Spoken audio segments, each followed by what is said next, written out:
Now, the next type of research method that you're able to use is an ethnography or participant observation. And this is a method where researchers observe people. Now, researchers can observe their subjects in a couple of different settings. It could be in the natural setting. So this really happens when you kind of just sit down somewhere and you're just people watching.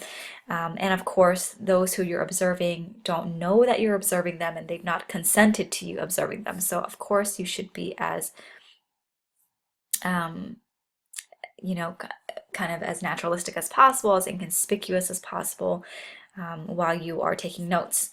The second way is by joining in the routine activities, by immersing yourself in the social setting that you're interested in. So if you're interested, for example, in the behavior of swimmers, then you might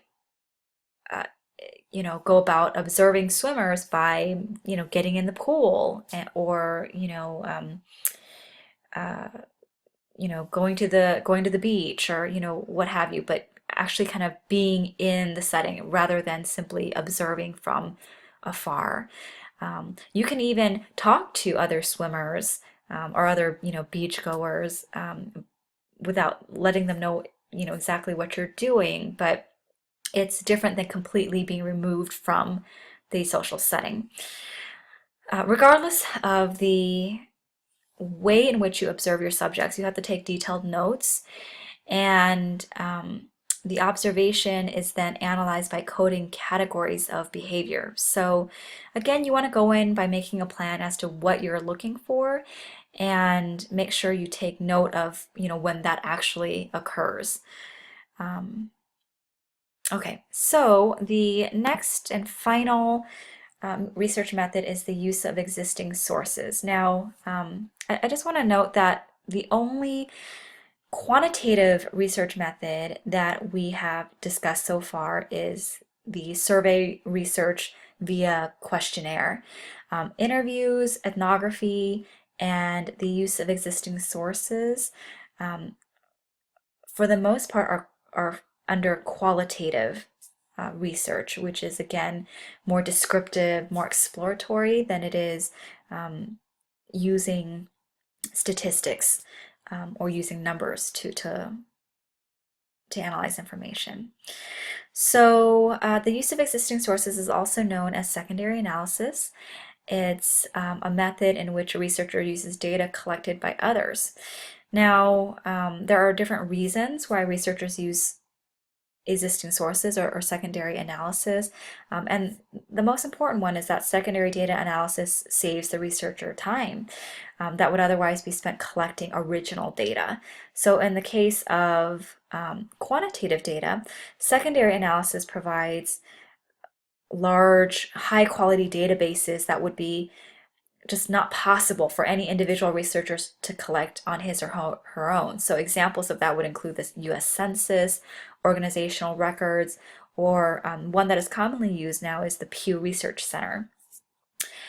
In addition, analysts of social and economic change consider secondary data essential. So it's impossible to conduct a new survey that can change or that can capture past change and development. So, these are some of the reasons why it's beneficial for researchers to use data that's already been collected. But the key to using existing sources is to repurpose the data in a new way.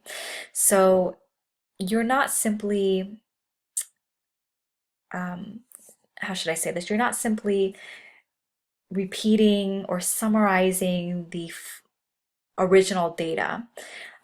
Instead, you're looking to see whether or not there is, there's anything that you can glean from the existing sources that the original researcher may not have been looking for.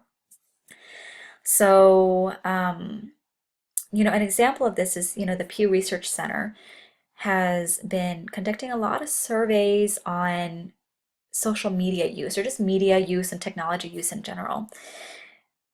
Now, the way in which they're collecting it is not to answer any specific research question.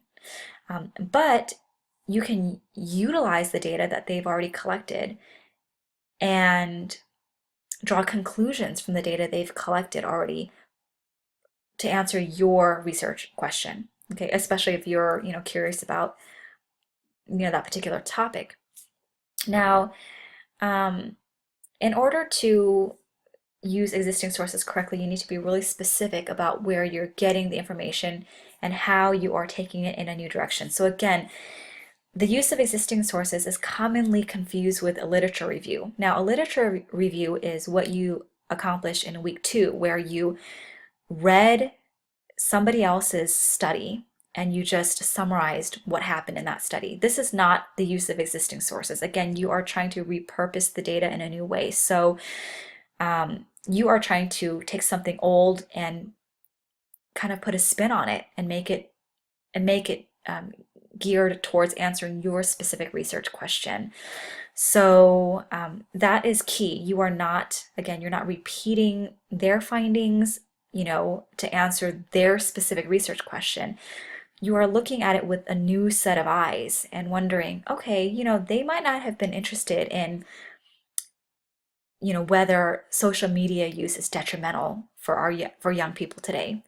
They just were collecting information on the number of hours young people use social media, right? But you will then be using that information and drawing new conclusions that they weren't necessarily looking for. Okay, so hopefully that made sense. But if you have any questions regarding how to choose a proper research method that's suitable for your research question or your research topic, then do contact me throughout the week and let me know if you need help with that. But I hope this has given you more clarity on what you need to do. And again, if you have any questions, let me know.